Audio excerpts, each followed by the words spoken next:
സിന്ദാബാദ്, രാജ്യത്തിന്റെ ഭരണഘടന പൗരന്മാർക്ക് ഉറപ്പ് നൽകാൻ, അവകാശങ്ങൾ കവർന്നെടുക്കാൻ സംഗീതങ്ങളുടെ കൂടെ പദ്ധതി ശരിക്കും ഞങ്ങൾ കട്ടായോ. ഇൻകിലാബ് സിന്ദാബാദ്, SDPI സിന്ദാബാദ്.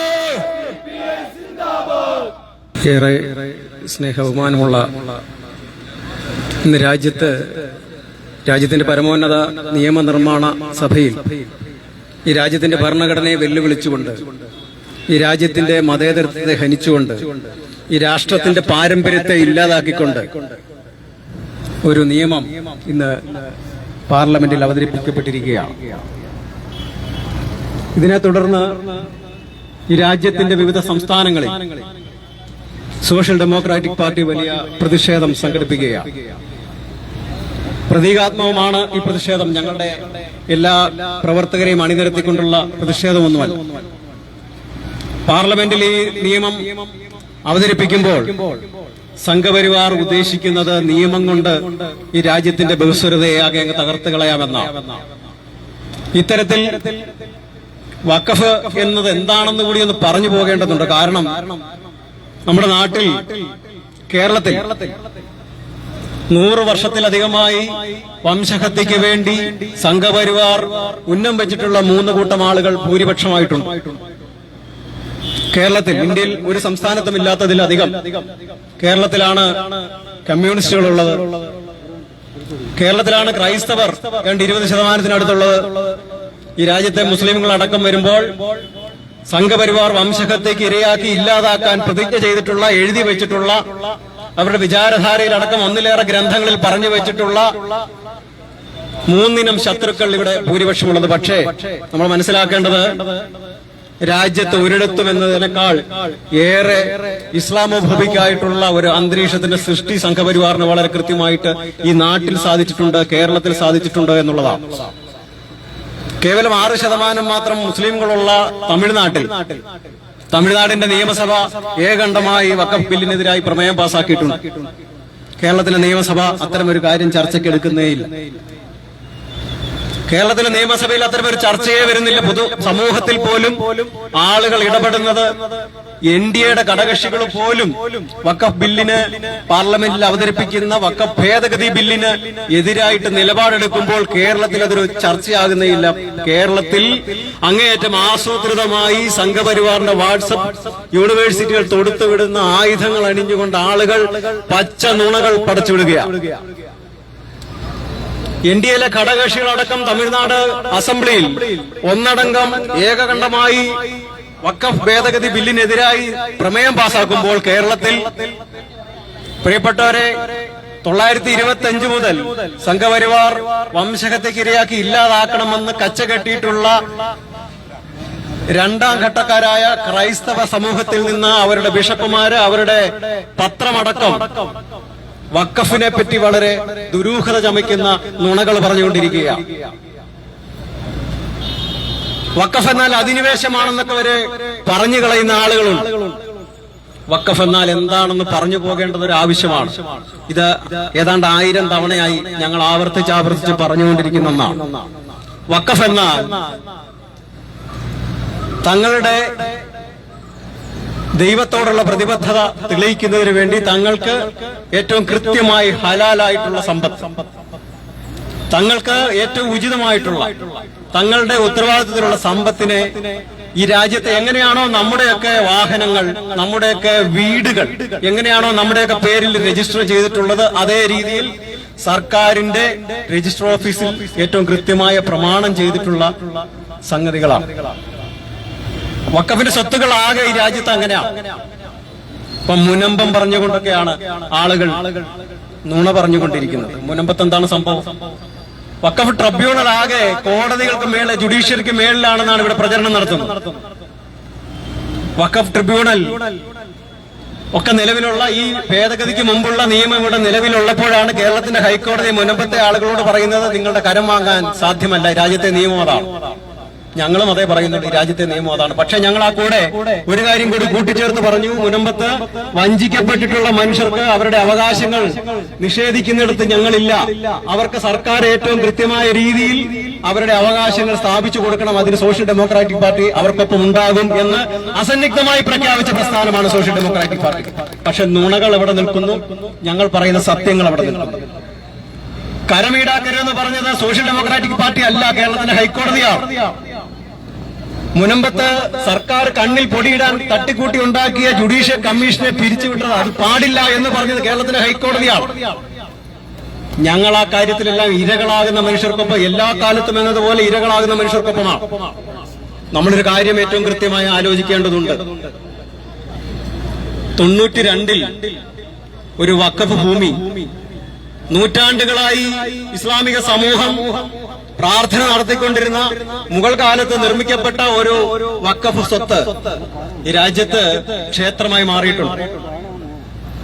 അപ്പൊ വഖഫ് സ്വത്ത് തട്ടിയെടുക്കാൻ, ഇങ്ങനത്തെ അധിനിവേശം നടത്താൻ, അതിനെ ഇല്ലായ്മ ചെയ്യാൻ, അതിനെ രൂപം മാറ്റാൻ, അതിനെ ക്ഷേത്രമാക്കി മാറ്റാൻ, മറ്റൊരുവന്റെ കള്ള മുതലിനെ ക്ഷേത്രമാക്കി മാറ്റാനൊക്കെ ഇവിടെ ഒരു നിയമത്തിന്റെ ആവശ്യമില്ല.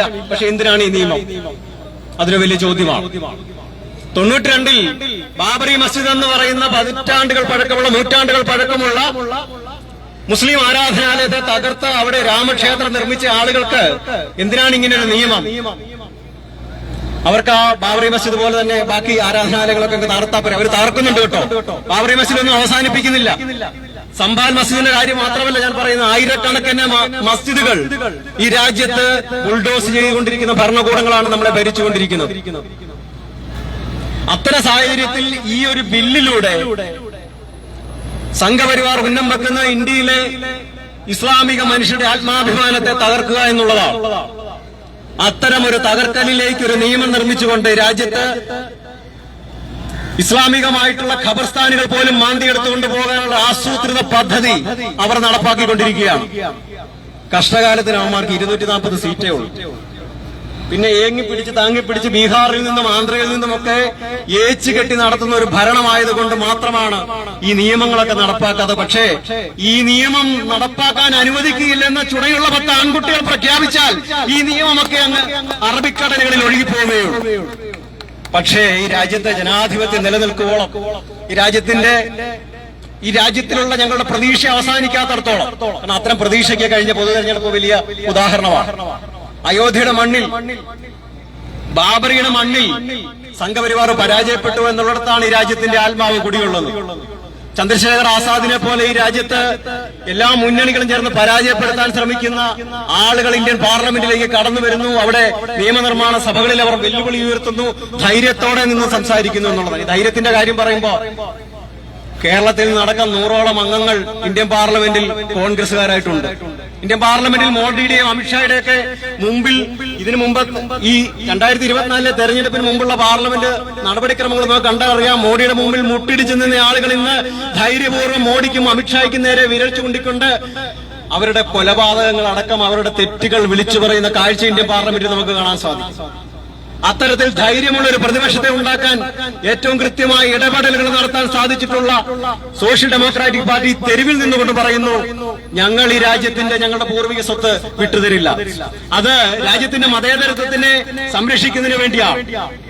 രാജ്യത്തിന്റെ മതേതരത്വം, രാജ്യത്തിന്റെ ഭരണഘടനയും ഈ രാജ്യത്തെ മുഴുവൻ ജനങ്ങൾക്കും ബഹുസ്വരമായ രീതിയിലുള്ള സംസ്കൃതിയുള്ള ആളുകളെ വിഭജിച്ചുകൊണ്ട് ഒരു വർണ്ണാശ്രമം തീർത്ത് കളയാം എന്നൊക്കെ കരുതി പോകുന്നവരോട് അവരുടെ ഉദ്ദേശലക്ഷ്യങ്ങൾ സാധിക്കാൻ ഞങ്ങൾ ഒരാളെങ്കിലും അവശേഷിക്കോളം സാധിക്കില്ല എന്നുള്ള ഉറച്ച പ്രഖ്യാപനമാണ് ഇന്ന് എല്ലാ രാജ്യ തലസ്ഥാനങ്ങളിലും സംസ്ഥാന തലസ്ഥാനങ്ങളിലും നടന്നുകൊണ്ടിരിക്കുന്നത്. നമ്മളൊരു കാര്യം വളരെ കൃത്യമായി ഓർക്കണം.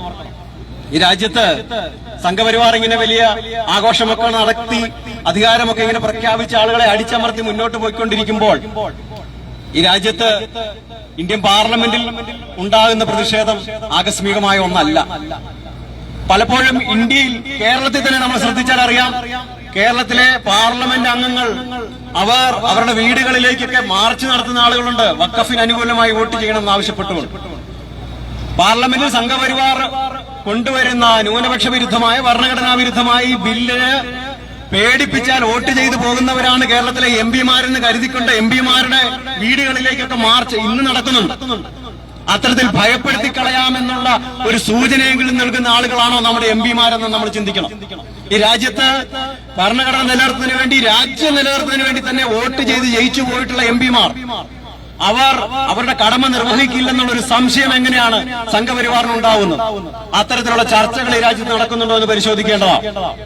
അതല്ലെങ്കിൽ എങ്ങനെയാണ് രാജ്യത്ത് സംഘപരിവാർ വിരുദ്ധരായ ആളുകളുടെ വോട്ട് വാങ്ങി ജയിച്ചു പോയ ഒരു എം പിയുടെ വീട്ടിലേക്ക് മാർച്ച് ചെയ്താൽ ആ എം പി സംഘപരിവാറിന് അനുകൂലമായി വോട്ട് ചെയ്യും എന്നൊരു സൂചന സംഘപരിവാറിന് കിട്ടുന്നത്? ഇന്ന് പല ഓഫീസുകളിലേക്ക്, ടീം കുര്യാക്കോസിന്റെ അടക്കമുള്ള വീടുകളിലേക്ക്, ഓഫീസുകളിലേക്കൊക്കെ സംഘപരിവാറിന്റെ മാർച്ച് നടക്കുന്ന സാഹചര്യത്തിലാണ് ഞാനിത് പറയുന്നത്. അപ്പൊ അതുകൊണ്ട് പ്രിയപ്പെട്ടവരെ, ഈ രാജ്യത്ത് എണ്ണമറ്റ നിയമങ്ങളുണ്ട്. UAPA നമുക്കറിയാം. 5.25 ലക്ഷത്തിലധികം ആളുകൾ UAPAയിൽ മാത്രം ഇന്ത്യൻ ജയിലുകളിലുണ്ട്. ജയിലുകൾ നിറഞ്ഞു കഴിയുന്നതുകൊണ്ടാണ് ഞങ്ങളൊക്കെ ഈ തെരുവിൽ നിൽക്കുന്നതെന്ന് വിശ്വസിക്കാനാണ് എനിക്കിഷ്ടം. ഞങ്ങളുടെ ദേശീയ പ്രസിഡന്റിനെ വഖഫിന്റെ ഇടപെടലിന്റെ പേരിൽ ജയിലിൽ പാർപ്പിച്ചിരിക്കുകയാണ്. ഒരു മാപ്പെഴുതി കൊടുത്താൽ, അല്ലെങ്കിൽ ഒരല്പം നിലപാടിൽ ഒരല്പം വിട്ടുവീഴ്ച ചെയ്താൽ ഏത് നിമിഷം ഇറങ്ങിപ്പോകാവുന്ന ഒരു ജയിലിൽ നിന്ന് അങ്ങനെ പോരുന്നില്ല. ഈ രാജ്യത്ത് ഞങ്ങൾക്ക് ചിലത് പറയാനുണ്ട്. ഈ രാജ്യത്തിന് വേണ്ടി ഞങ്ങളുടെ പാരമ്പര്യം എന്നത് പോരാടി ഈ രാജ്യത്തിന് സ്വാതന്ത്ര്യം നേടിയതാണ് എന്നുള്ളത് കൊണ്ട് ആ പോരാട്ടം ഞങ്ങൾ തുടരുക തന്നെ ചെയ്യും. അതിന് യാതൊരു സംശയവുമില്ലെന്ന് പ്രഖ്യാപിച്ചുകൊണ്ട് ഞങ്ങളുടെ ദേശീയ പ്രസിഡന്റ് ജയിലിൽ തുടരുകയാണ്. ജയില് കാണിച്ചും കയർ കാണിച്ചും ഒന്നും അങ്ങനെ ഭയപ്പെടുത്താവുന്ന ഒരു കൂട്ടം മനുഷ്യരല്ല ഈ 16 വർഷത്തെ സോഷ്യൽ ഡെമോക്രാറ്റിക് പാർട്ടിയുടെ പ്രവർത്തനം കൊണ്ട് സൃഷ്ടിക്കപ്പെട്ടതെന്ന് നിങ്ങളെ അറിയിക്കാൻ ഞാൻ ആഗ്രഹിക്കുകയാണ്.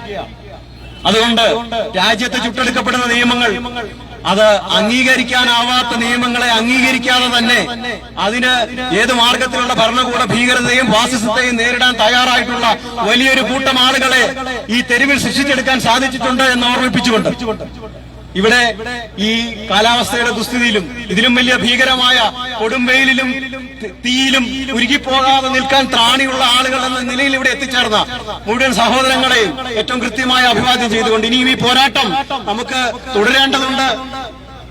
ഈ രാജ്യം അത് ആവശ്യപ്പെടുന്നുണ്ട്. നമ്മുടെ പാരമ്പര്യം അതാണ് എന്ന് ഓർമ്മിപ്പിച്ചുകൊണ്ട്, പൂർവ്വസൂരികളുടെ പോരാട്ടത്തെ അനുസ്മരിച്ചുകൊണ്ട് നമുക്ക് ഇനിയും ഉറച്ചു നിന്ന് പോരാടേണ്ടതുണ്ട്. അതിനുവേണ്ടി നിങ്ങളെ ആഹ്വാനം ചെയ്തുകൊണ്ട്, ഇതൊരു ചെറിയ തുടക്കം എന്നുള്ള നിലയിൽ ഈ പരിപാടി ഇവിടെ ഉദ്ഘാടനം ചെയ്തുകൊണ്ടും പങ്കെടുത്ത മുഴുവൻ ആളുകളെയും ഏറ്റവും കൃത്യമായ അഭിവാദ്യം ചെയ്തുകൊണ്ടും അവസാനിപ്പിക്കുന്നു. നിങ്ങൾക്ക് അഭിവാദ്യം.